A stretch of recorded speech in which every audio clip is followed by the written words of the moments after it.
While journeying on foot, a woman grapples for survival as a slow-moving zombie relentlessly chases her. During a zombie outbreak, Molly and Nick, a couple from Las Vegas, escape from the city to join a friend at a secluded airfield to leave the country. On their journey, the intoxicated woman urges the driver to pull over so she can throw up by the roadside. However, when she returns to the car, they discover they cannot continue their trip because the vehicle is stuck in the sand. To contact their friend Jimmy, Nick steps away to get a phone signal. While he successfully makes a call, their conversation is frequently interrupted due to the poor reception. Suddenly, Molly grabs his attention, gesturing towards a man approaching them. However, as the stranger draws nearer, they quickly realize he is a zombie. In a state of panic, Nick hastily dashes into his car to retrieve his handgun, accidentally dropping his phone. He fires his weapon, putting down the undead man, which leads to a celebratory moment with his girlfriend. However, it doesn't take long for Molly to observe that the zombie is beginning to recover. As the horrifying creature advances towards them, Nick shoots at it again, but he runs out of ammunition, prompting the couple to secure themselves inside the car. While huddled inside the vehicle, the woman considers seeking help through Nick's phone, but he admits he dropped it. The man tries to comfort his girlfriend by saying that the zombie will eventually lose interest in them. However, hours pass, and the couple remains trapped inside as the undead man persistently pounds on the car window, leading to an argument between them. After they finish arguing, Molly suddenly realizes that the zombie has disappeared. They turn on the high beams and use a flashlight to search the area, but the undead man is nowhere in sight. Believing the zombie has moved on, the couple exits the car to look for the phone. However, as Molly finally retrieves the device, she is met with a horrifying sight of the undead man attacking her boyfriend. As the zombie devours Nick, Molly swiftly re-enters the vehicle and gathers her supplies into a bag. When she realizes the undead man has disappeared, she uses her flashlight to search but finds no trace of him. Continuing to pack, she suddenly notices the zombie behind her, prompting her to kick him. Terrified, she scrambles to exit the vehicle through the passenger's side door, clutching a flashlight, Nick's phone, and her backpack, and runs towards the desert. Having distanced herself from danger, Molly stops and sits on the sandy ground, sobbing due to panic and fear. The following day, she finally gets a phone signal, leading her to call Jimmy. Instead of revealing the truth about her boyfriend's demise, she asks their friend to wait for them the next day at the airfield, attributing their delay to car trouble. However, Jimmy hints that he can't make any promises. Following the call, Molly assesses her remaining supplies and embarks on a solitary journey. When she spots aircraft flying above her, she attempts to grab their attention, but they continue past her. As the sun sets, the lone survivor kindles a bonfire. Exhausted, she shuts her eyes and recalls cradling her son. Suddenly, the zombie appears and attacks her. She defends herself by grabbing his neck and pushing him away. Exhausted, she runs off, leaving her supplies behind and rests on a rock formation. The next day, Molly wakes up to find the zombie attempting to reach her. The survivor moves around and notices that the undead man can't climb. Soon after, she devises a plan to lure him away. She throws a stick and instructs the zombie to fetch it. When her initial plan fails, the woman attempts to use her used tampon as a lure, which elicits a response from the undead man. She tosses it away, causing the desperate zombie to chase after it. While the undead man is preoccupied, Molly descends from the rock formation but has a fall. Her cry of pain catches the zombie's attention, prompting her to hurry and retrieve her supplies. Afterward, Molly walks briskly while the slow-moving zombie follows behind. Before sunset, she stumbles upon an abandoned desert house. Upon entering, she discovers the cupboards are empty. Seeing a bed, she lies down and reminisces about the time she and her husband lay together, awakened by their son. Upon hearing an unfamiliar noise, she awakens to find the zombie inside the house. Panicked, she hides in the bathtub, where she remains unnoticed, even though the undead man is just behind the shower curtain. Suddenly, a scorpion crawls over her, causing her to stifle her panic. Once the zombie departs, she picks up the arachnid, tosses it to the side of the tub, and ends its life by crushing it with her shoe. When the coast is clear, Molly departs from the abandoned house and resumes her journey. However, as she finds a place to rest, the zombie suddenly appears from a distance. steadily advancing toward her. As the undead man draws nearer, the woman pelts him with stones and eventually flees, haunted by the memory of how the zombie had taken Nick's life. While the zombie continues to pursue her, Molly keeps a safe distance and urges the horrifying creature to keep his mouth shut due to the irritating sounds he emits. Growing annoyed and frustrated, she mocks the zombie, likening him to a used car salesman because of his attire, and speculates that he must come from a dysfunctional family. In a moment of dark humor, she gives him the nickname Smalls, assuming that the undead man has a tiny private part. That evening, she arranges a bonfire and suddenly reminisces about her previous job as an exotic dancer. While she drinks liquor, the zombie stands across from her, observing intently. The following day, Molly pretends to be Nick and contacts Jimmy. The individual on the other end of the line explains that they encountered car trouble and urges the couple to meet him at the airfield the following day. However, he sternly warns that if Molly and Nick fail to arrive on time, they'll leave without them. While walking, the woman confides in Smalls that she is using Nick to escape the city. As she continues, she becomes exhausted and dehydrated but resolves not to give up and presses forward. Unfortunately, later in her journey, a sandstorm sweeps in. She attempts to flee from it, but the swirling sand knocks her and Smalls to the ground. Shortly after the storm subsides, Molly regains consciousness and notices a passing vehicle. She calls for help, leading two men, Ted and Jason, to exit the car. Ted then offers her a bottle of water, which she eagerly drinks to quench her thirst. She informs the strangers that she has been walking to an airfield. Upon hearing this, the men assist her in getting up and invite her to join them inside their vehicle. Upon mentioning that she lost a bag in the sandstorm, Ted and Jason urge her to take a break in the car while they search for it. As the strangers search for her item, Molly charges her phone, activates the air conditioner, and relishes the cold air, experiencing it for the first time in a while. However, as Molly glances at her reflection in the mirror, she notices a photograph of a father and son wearing Jason's cap. When she examines the back seat, she stumbles upon prisoner clothing, leading her to suspect that the men are not the original owners of the car. Shortly after, Jason and Ted return with a woman's bag and inquire about the airfield's location. In response, Molly, feeling uncomfortable, attempts to dissuade them from going there, suggesting that the plane may have already departed. Despite her concerns, Ted remains determined to head to the airfield, hoping to find another plane for their escape. Sensing potential danger, Molly expresses her gratitude for their assistance but insists on leaving to continue her journey alone. However, Ted urges her to join them due to the extreme heat outside. When Molly tries to leave, she finds that the car door is locked. As she demands that Ted unlock it, Jason suddenly covers her head with plastic. Ted then leaves the vehicle and forcibly drags Molly into the sand, warning her that she must disclose the airfield's location or else she will meet the same fate as the car's previous owners. Terrified for her life, Molly discloses that the airfield is 6 miles north of their current location. However, instead of releasing her, Ted engages in inappropriate behavior, taking the woman to the back of the car and forcing himself on her. Upon hearing the woman's cries, Smalls emerges from the sand and attacks the evil man from behind, rescuing Molly. Witnessing this, Jason is horrified and rushes to the driver's seat, speeding away and inadvertently leaving a box of supplies behind. While the zombie consumes Ted, Molly inspects the items. Among the bottles of water and food, she discovers an inflatable raft. She takes it with her and suddenly breaks down in tears, overwhelmed by the devastating events she has endured. Upon noticing Smalls approaching again, Molly encourages herself to keep moving forward. As she walks, the woman vents her frustrations to the zombie, acknowledging that unfortunate events can occur even to good people, and they must move on. Shortly after that, they encounter a spot filled with discarded tires. Molly selects one and places it around the zombie's neck, then attaches the inflatable raft string to it, allowing the undead man to transport her supplies. During their journey, Molly shares a bit about her family. She explains that her older sister, Ollie, had always aspired to be a mother but could not have children. Because she's gone all the time, Ollie and her husband Blake volunteered to care for her son Chase. The woman reflects on how her sister is a far better mother to her child than she could ever be. She considers herself unfit for motherhood, believing that she can't provide for her son's needs. Later, Molly takes a break and attaches the raft string to the rock, keeping the zombie in place. Checking her phone, the survivor realizes she's just 2.5 miles from the airfield. Determined to reach her destination, the woman informs the undead man that she'll leave him behind as he's impeding her progress. However, as Molly walks away, she suddenly changes her mind and returns to remove the tire fire from Small's neck.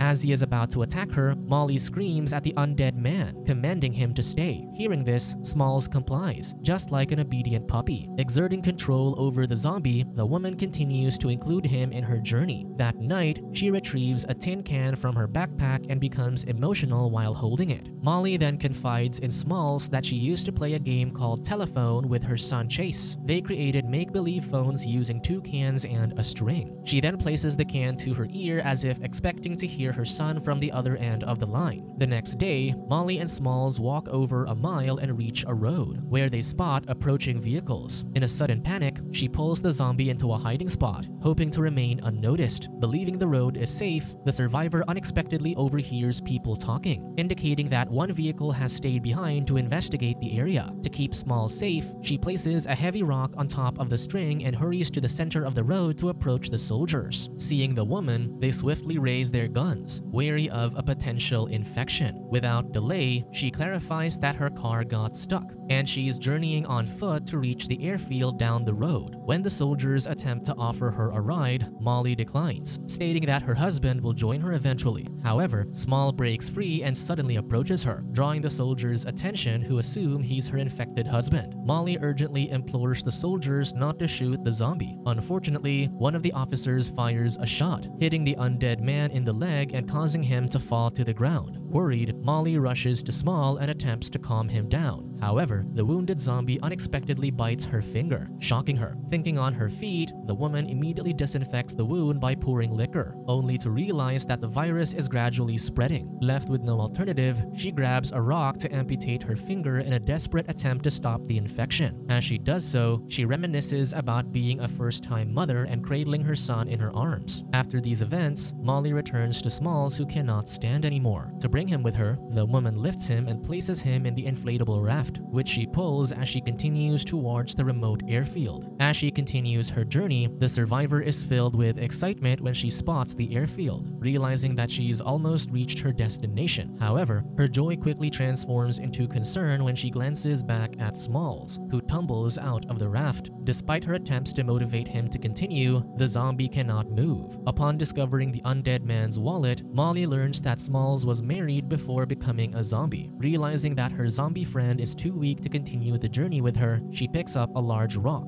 Before ending his suffering, the woman expresses her gratitude for his companionship. When she arrives at the airfield, someone fires at her from the tower. To protect herself, she hides behind a car and demands the shooter to stop. Jimmy then recognizes her voice and heads down to meet and bring her to the hangar. There, Jimmy reveals that one of his men was bitten by a zombie, subsequently infecting the other 4 men. As a precaution, he has locked them all in a room. Shortly afterward, the pilot, Robbie, prepares the plane and invites them to board for their journey to Mexico. However, Molly stays behind, hopeful of reuniting with her child. Determined to reach her son, Molly heads to the airfield's control tower and uses a phone to call her sister 3 times but receives no response. On her 4th attempt, Chase answers the phone, disclosing that he is still inside the house. When Molly inquires about her sister Ali, her son reveals that he was told to lock the door and has been hiding in his bedroom for a long time. Upon hearing this, the woman instructs Chase not to leave his location, regardless of what occurs, as she reassures him that she'll be coming to get him. Afterward, Molly runs toward the convertible in the airfield to drive it. However, she cannot locate the keys and deduces that the owner must be inside the locked room. She manages to break into the room using a tool but encounters 2 zombies inside, neither of whom has the car keys. When Molly spots the 3rd zombie, she panics and tumbles to the ground, accidentally dropping her tool. The undead man starts to attack her, leading her to reach for a nearby drill to defend herself. After a desperate struggle, she manages to defeat the zombie. Following this, she searches the creature's pockets and, at last, gets a hold of the car keys. To rescue Chase, she drives the convertible and heads back to Las Vegas. During the journey, she reminisces about her time with her son when he was just a baby. Upon her arrival in the infected city, she observes abandoned cars and lifeless bodies strewn across the streets. She then acquires a shovel from a pickup truck and enters her sister's house, where she finds her deceased brother-in-law Blake in the kitchen. As she walks further, Molly finds a note on the glass door written by Ali, revealing that her sister had to set herself on fire because she had been bitten. Subsequently, Molly proceeds upstairs searching for Chase but fails to locate him. It's in her son's bedroom that she becomes emotional upon encountering her child's tin can, thinking he's gone. Upon hearing a strange sound, she quickly grabs her shovel and heads to the play area, where she discovers Chase inside a kid tent. Tearfully, Molly hugs her son, apologizing for leaving him and making a heartfelt promise to always be there for him. Following their heartwarming reunion, she invites her son to leave the house with her. As she helps her son put on his shoes, a horde of zombies breaks into the house, prompting her to grab her weapon. Preparing for combat, Molly instructs Chase to stay back, no matter the circumstances. As the undead approach her, the courageous woman strikes one of them with her shovel. Subscribe to watch more videos like this, turn on notifications and leave a like to help the channel out. Thank you for watching.